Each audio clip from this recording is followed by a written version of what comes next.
Bonjour à toutes et à tous, c'est Arca. Aujourd'hui, nous nous retrouvons dans la 77e partie du cours sur les espaces topologiques. Donc aujourd'hui, nous allons nous intéresser à la compacité dénombrable, volet 3. Rentrons alors dans le vif du sujet.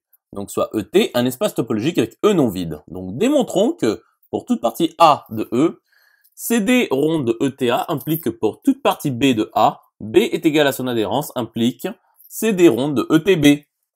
Donc, soit A, une partie de E, telle que CD ronde de ETA est vérifiée quelconque. Donc, soit B, une partie de A, telle que B est égale à son adhérence quelconque. Donc, soit Fn, une application de n dans P de B, c'est-à-dire une famille de P de B puissance n, telle que pour tout n de n, Fn plus 1 est inclus dans Fn qui est égal à l'adhérence de Fn qui est non vide, quelconque. Donc, nous savons que B est inclus dans A. Donc, pour tout n de n, Fn appartient à P de A. Et donc Fn est une suite dans PA. Et CD ronde de ETA équivaut à 1 de ETA. Donc l'intersection pour n appartenant à n des Fn est non vide. Donc 1 de ETA est une propriété qui a été faite dans le volet 2. Donc 1 de ETB est vérifié. C'est-à-dire CD ronde de ETB est vérifié. Conclusion établie. Continuons l'étude. Donc, soit ET et Fs, deux espaces topologiques avec E non vide et F non vide. Donc, démontrons que pour tout F A de ET dans grand Fs croix PE, F est une application continue de ET dans Fs et CD ronde de ETA implique CD ronde de Fs F de A, c'est-à-dire grand F S F de A.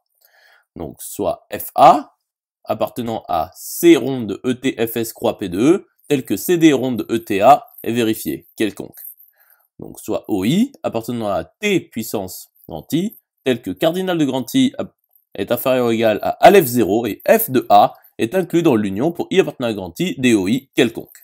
Donc, A est inclus dans l'image réciproque de F de A par F, ce qui est inclus dans l'image réciproque de l'union pour I appartenant à grand I d'OI par F, qui est donc égal à l'union pour I appartenant à grand I des images réciproques des OI par F. Or, CD ronde de ETA est vérifié. Donc, il existe grand J appartenant à P de grand I tel que cardinal de grand J appartient à N et A est inclus dans l'union pour I appartenant à grand J des images réciproques de OI par F. Et donc, F de A est inclus dans F de l'union pour I appartenant à grand J des images réciproques de OI par F, qui est donc égal à F de l'image réciproque de l'union pour I appartenant à grand J DOI par F, qui est inclus dans l'union pour I appartenant à grand J DOI. Donc, CD ronde de grand F S F de A est vérifié. Conclusion établie. Poursuivons l'étude. Donc, démontrons que pour toute partie A de E et pour toute suite Xn dans A, CD ronde de ETA et il existe une unique valeur d'adhérence X de Xn implique que limite lorsque n tend à plus l'infini de Xn égale X. Donc, soit A une partie de E telle que CD ronde de ETA est vérifiée, quelconque. Et soit Xn une suite dans A telle qu'il existe une unique valeur d'adhérence X de Xn. Donc, l'ensemble des valeurs d'adhérence de Xn est égal au singleton X. C'est-à-dire l'intersection pour n appartenant à n des adhérences de Un est égal au singleton X. Donc, les Un ont été définis dans des cours précédents. Donc, soit V un voisinage de X quelconque. Donc, il existe O appartenant à T tel que X appartient à O qui est inclus dans V. Donc, pour tout n de n, l'adhérence de Un inter E privé de O est égale à l'adhérence de Un inter E privé de O.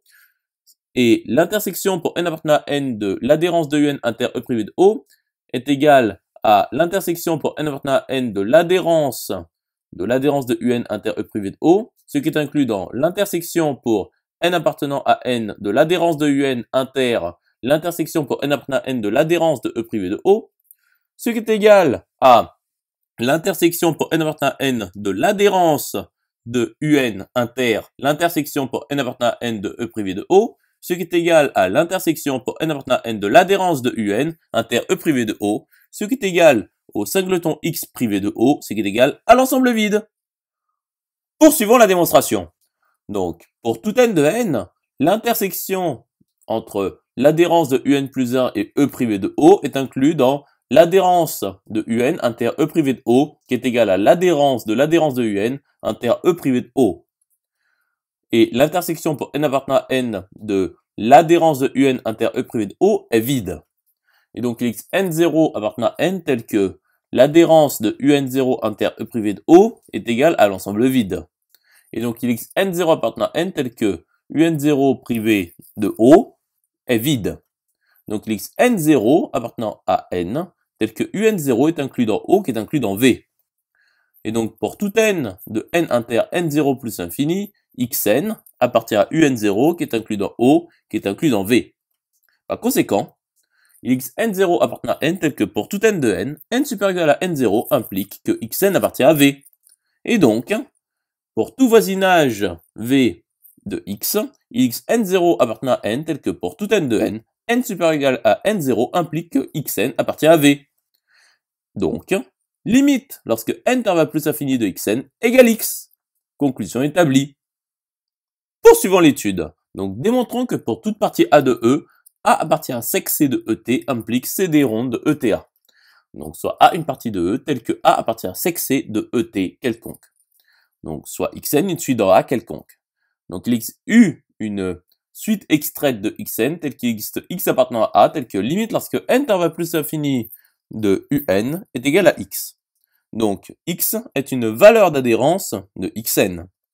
Et donc, l'ensemble des valeurs d'adhérence de xn est non vide. Et donc, nous avons CD ronde de ETA qui est vérifié. Conclusion établie. J'espère que cette vidéo vous aura plu et vous sera utile. Nous nous retrouvons dans la 78e partie.